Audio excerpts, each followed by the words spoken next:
இப்பதான் நல்லா பாடுவார் போல் இருக்குன்னு இப்ப எடுக்கிறாரு தம்பி.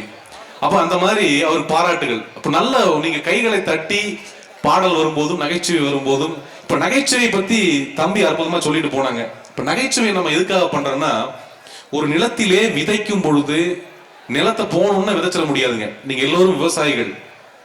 இந்த மண்ணிலே விவசாயிகள் இருக்கும் வரையில் தான் நாம் அனைவரும் மனிதனாக வாழ முடியும். அப்ப அப்படிப்பட்ட உங்களுக்கு தெரியாத ஒண்ணு எங்களுக்கு தெரிய போறது இல்லை. அதனால நீங்கள்லாம் கீழே அமர்ந்திருப்பதால் எல்லாம் நாங்கள் தெரிந்தவர்கள் என்பது அர்த்தம் அல்ல. உங்களுக்கு எல்லாம் தெரிந்திருப்பதால் தான் இன்னும் தெரிந்து கொள்ள வேண்டும் என்று நீங்கள் கீழே அமர்ந்து கேட்டுக்கிட்டு இருக்கிறீங்க. உள்ளபடியே சொல்லணும்னா, விவசாயிகள் நீங்கெல்லாம் போய் நிலத்துல மண்ணிலே வேலை செஞ்சாதான் எங்களுக்கு எல்லாம் உணவு கிடைக்கும்.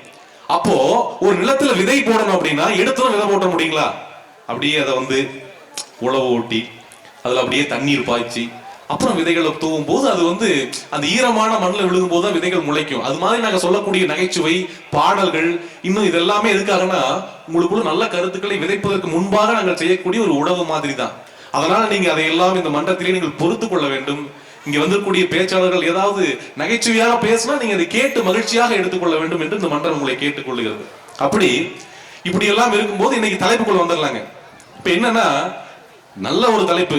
என்ன சொல்றாங்க? தேசத்தின் வளர்ச்சியை தீர்மானிப்பவர்கள் விவசாயிகளா விஞ்ஞானிகளா? இப்ப விவசாயிகள் என்ன பண்றாங்கன்னு பார்க்கணும். இன்னைக்கு எல்லாரும் சாப்பிடுறோம், உண்மையிலேயே சாப்பிடுறோமா? இந்த கேள்வி கேட்டு பாருங்க, யாருக்குமே தெரியாது. என்னோட வகுப்புல இருந்து, நான் ஒரு இயற்பியல் ஆசிரியர், நான் மாணவர்களுக்கு தமிழ் இல்ல வகுப்புல வராத போது நான் போய் பாடம் நடத்துறது உண்டு. ஏன்னா தமிழ் எனக்கு உள்ளபடியே பிடிக்குங்கிறதுனால போய் நடத்துவேன். அப்படி போயிட்டு இருக்கும் பொழுது ஒரு நாள் கேட்டேன், தம்பி இன்னைக்கு என்ன சாப்பிட்டேன் அப்படின்னு ஒரு பையனை கேட்டேன். பாருங்க, அந்த மாதிரி ஒரு தம்பி கேட்ட உடனே எந்திரிச்சோன்னு சொன்னா, சார் பச்சை கலர்ல தொட்டம்னா பிசு பிசுன்னு இருக்கும் சார், அதான் சாப்பிட்டேன் அப்படின்னா. டே என்னடா அப்படின்னு. சார் அது எங்க அம்மா அதுக்கு என்ன பேர் வச்சாங்கன்னு தெரியல சார், எனக்கு டெய்லி சோறு மட்டும் வச்சிடறாங்க சார்ங்கிறான். என்ன சாப்பிட்றோம்னே தெரியாம ஊருக்குள்ள நிறைய பேர் சாப்பிட்டு இருக்கான். அது பேரு பாசி பயிறு. பாசி பயிரை கடைஞ்சு அவங்க அம்மா கொடுத்துருக்காங்க. அதுவே அவனுக்கு என்னன்னு தெரியல. இன்னைக்கெல்லாம் உணவோட நிலைமை இப்படிதான் இருக்குது. மாணவர்கள்ட்ட என்ன சாப்பிடறோம்னு தெரியறது இல்ல. டிவி போட்டு முன்னாடி உட்கார்ந்து ஹார்பிக் விளம்பரத்துல கழுவிட்டு இருக்கிறாங்க. அதை பார்த்துட்டே சாப்பிடுறான். அருமையா இருக்கு, நல்லா இருக்கியா அப்படிங்கிறான். இன்னைக்கு அந்த மாதிரி நிலைமை மாறிட்டு இருக்கு. அப்போ ஏன் தெரியுங்களா, நம்ம சாப்பிடும் போது கீழே குமிஞ்சு சாப்பிடுறோம்? இந்த மண்ணுக்கு நன்றி சொல்வதற்காக நம்ம கீழே குமிஞ்சு சாப்பிடுறோம். தண்ணீர் குடிக்கும் போது மட்டும் நம்ம எல்லாரும் மேல நிமிர்ந்து குடிக்கிறோம். ஏன் தெரியுங்களா? வானத்திலிருந்து இந்த மழை வருவதால் அந்த வானத்திற்கு நன்றி சொல்வதற்காக நம்ம அதைய மேல நிமிர்ந்து குடிக்கிறோம். இப்ப உங்களுக்கு எல்லாத்துக்கும் ஒரு கேள்வி வரும், அப்புறம் ஏன் சார் அதை ஊத்தி குடிக்கும் போது மட்டும் கண்ணை மூடிட்டு குடிக்கிறான் அப்படின்னு. ஏன்னா எப்படி இருந்தாலும் எப்பவா இருந்தாலும் இதுலதான் நான் கண்ணை மூட போறேன் அப்படிங்கிறது தெரிஞ்சுதான் கண்ணை மூடிட்டே குடிக்கிறாங்க. அப்ப இந்த மாதிரி எல்லாம் ஒவ்வொரு விஷயமும் உலகத்தில் இருக்குது. இப்ப சாப்பாடு எப்படி சாப்பிடணும், இப்ப நான் சொல்லிட்டேன் எப்படி சாப்பிடக்கூடாதுன்னு சொல்லிட்டேன். அப்ப எப்படி சாப்பிடணும்னு சொல்லணுமா இல்லைங்களா? தயவு செஞ்சு யாரும் போய் நல்ல ஹோட்டல்ல போய் வாஷ் பேசின் கிட்ட மட்டும் உட்கார்ந்துடாதீங்க. ஒரு நாள் இப்படிதான் போய் சரவண பவன்லிங்க தம்பி உட்கார்ந்துட்டு அப்படியே பொங்கலை போட்டுங்க அண்ணே, கிச்சன் அண்ணே, பொங்கலை போட்டு நெய் விட்ட சாம்பார் அப்படியே ஊத்துனா. நான் சாப்பிடலாம் இப்படின்னு எடுத்த பாருங்க, வாஷ் பேசின் ஒருத்தன் அப்படின்னா குடலை எடுத்து வெளியே போட்டு கழுவிட்டு இருக்கான் சார். அன்னைக்கு முடிவு பண்ணதுதான், இனிமே வாழ்க்கையில எங்கேயுமே வாஷ் பேசின் கிட்ட மட்டும் உட்காந்து சாப்பிடக்கூடாதுன்னு முடிவு பண்ணிட்டேன். இந்த கல்யாண வீட்டுக்கு போகும்போது தயவு செஞ்சு யாரும் போய் இந்த சுகர் பேஷண்ட் மட்டும் உட்காந்துடாதீங்க. நான் உட்கார்ந்துட்டேன் ஒரு நாள். அப்படியே இந்த பூசணிக்காய் அல்வா வந்துச்சு பாருங்க, வைக்கலான்னு வரும்போது அவர் வேண்டாம் வேண்டாம் வேண்டாம்னாரு. எனக்கும் வைக்கல. பாவமா நான் பார்த்தேன். பின்னாடியே கொத்து புரோட்டா வந்துச்சுங்க, எனக்கும் வைக்கல. நெய் ரோஸ்ட் வந்துச்சு, எனக்கு ரொம்ப பிடிக்கும், எனக்கும் வைக்கல. எதுவுமே வேண்டாம். ஒரு கடைசியில 2 சப்பாத்திங்க அப்படி தூக்கி வீசினாங்க. நானும் பிடிச்சிட்டேன். குருமாவை அப்படியே பாக்கெட்ல கட்டி ஒருத்தர் அங்கிருந்து அமுத்துறேன், அப்படி சல்லுன்னு தண்ணி மாதிரி வருது, அப்படி பிடிச்சிட்டோம். பந்தி முடிஞ்சது கிளம்பிட்டாங்க. தயவு செஞ்சு யாருமே அந்த மாதிரி உட்காந்துடாதீங்க. அப்போ ஒரு கல்யாண வீட்டுல உட்காந்து சாப்பிடும் போது நல்ல முதல் பந்தியில் உட்காந்து சாப்பிடணும். அப்பதான் வயிறு நிறைய சாப்பிட முடியும்.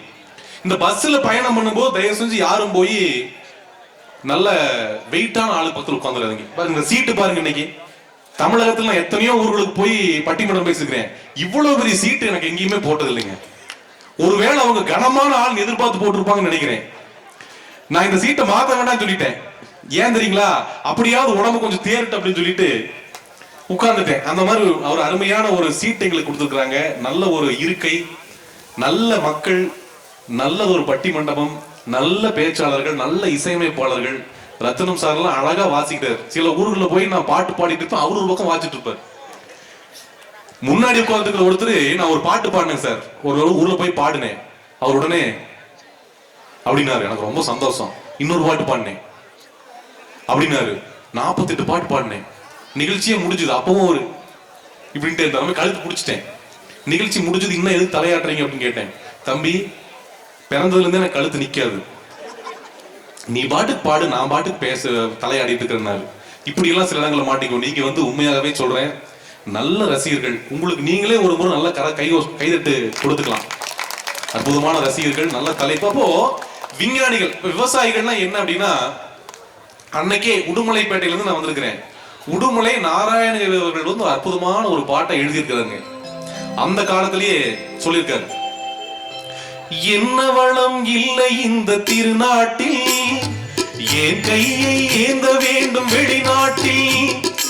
என்ன வளம் இல்லை இந்த திருநாட்டில், என் கையை ஏந்த வேண்டும் வெளிநாட்டில்.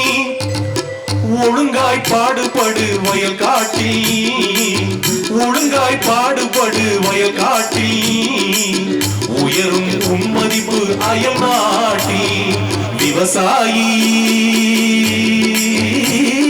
விவசாயி, கடவுள் என்னும் முதலாளி, கண்டெடுத்த தொழிலாளி. விவசாயி விவசாயி.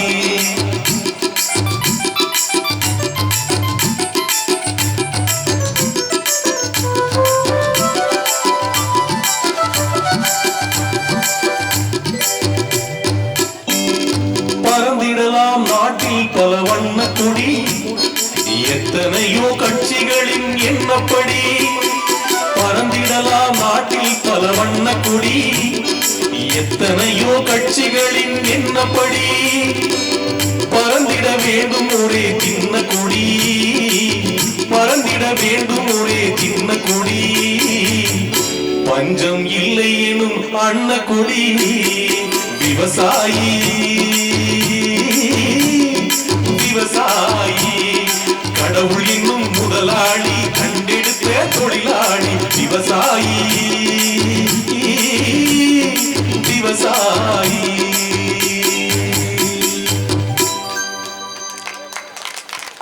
என்ன அற்புதமான வரிகள் பாத்தீங்களா. பறந்திடலாம் நாட்டில் பல வண்ண கொடி, எத்தனையோ கட்சிகளின் எண்ணப்படி.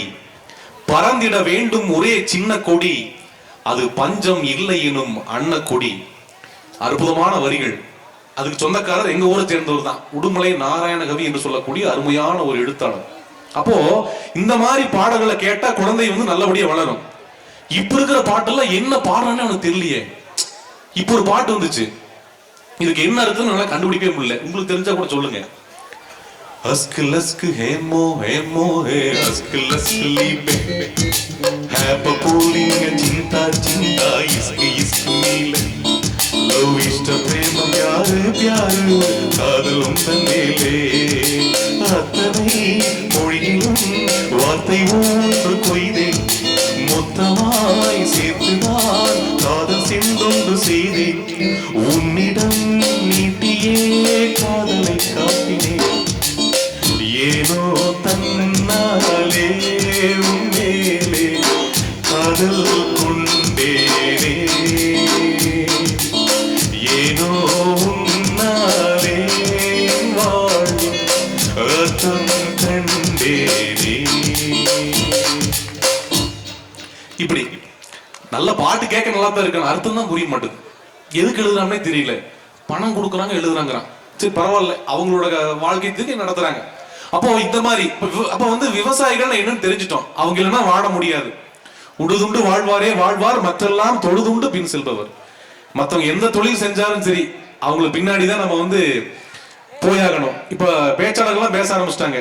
எல்லாத்தையும் நடுவரே பேசிட்டாருன்னா நம்ம என்ன பேசுறதுன்னு தெரியல அப்படின்னு பேசிட்டு வந்து நான் கவனிச்சிருவேன் எல்லாமே.